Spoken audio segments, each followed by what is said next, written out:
Still on the U.S. elections, Republicans have won control of the U.S. Senate with wins in West Virginia and Ohio, ensuring Donald Trump's party will control at least one congressional chamber next year. Now, Tuesday's results have strengthened Republican influence, enabling them to support Trump's judicial and government appointments if he wins the presidency, or to block much of Democrat Kamala Harris's agenda should she prevail. Now, in West Virginia, Republican Jim Justice also won the Senate seat formerly held by Democrat-turned-independent Joe Manchin, while Ohio's Bernie Moreno defeated incumbent Democrat Sherrod Brown, securing a 51-49 majority in the Senate. Now, Republicans have also won key House seats, expanding their 220 to 212 majority. To talk more on this, we're joined by News Central's international correspondent, Afia Hagen, who has been monitoring the U.S. election. Now, Afia, let me start by asking you what the mood is and how the people are reacting to Donald Trump's victory in the just concluded election.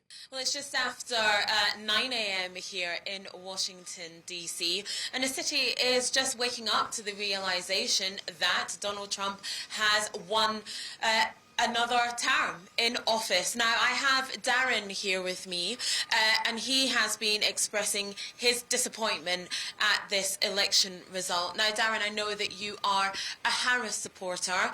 How do you feel about the result this morning? Well, I have not slept at all since last night, so I've been awake ever since. How do I feel right now? Sadness, grief, words not coming out of my mouth like how I wanted to.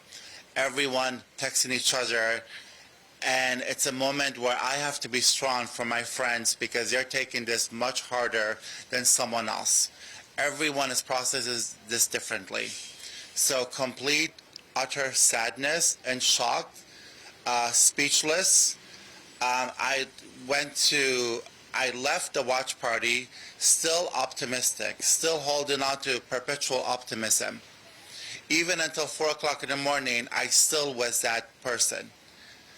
And I passed out of exhaustion.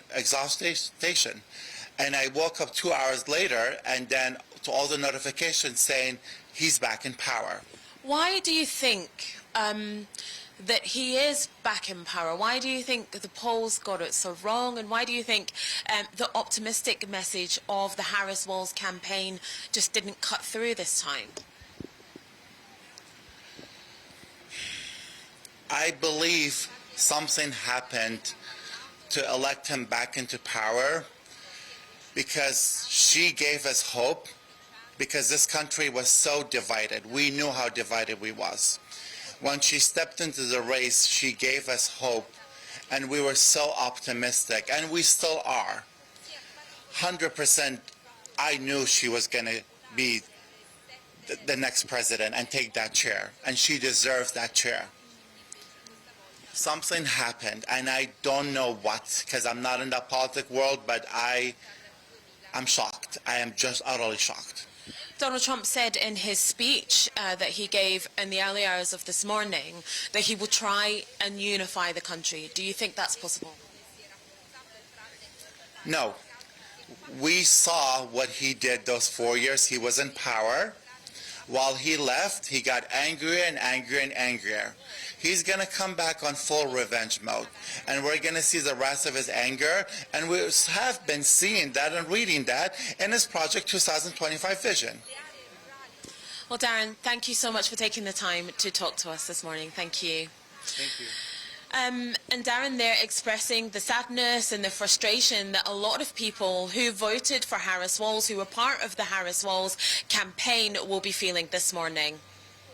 All right. Well, thank you so much for that update, Afia. We'll get back to you in the next bulletin.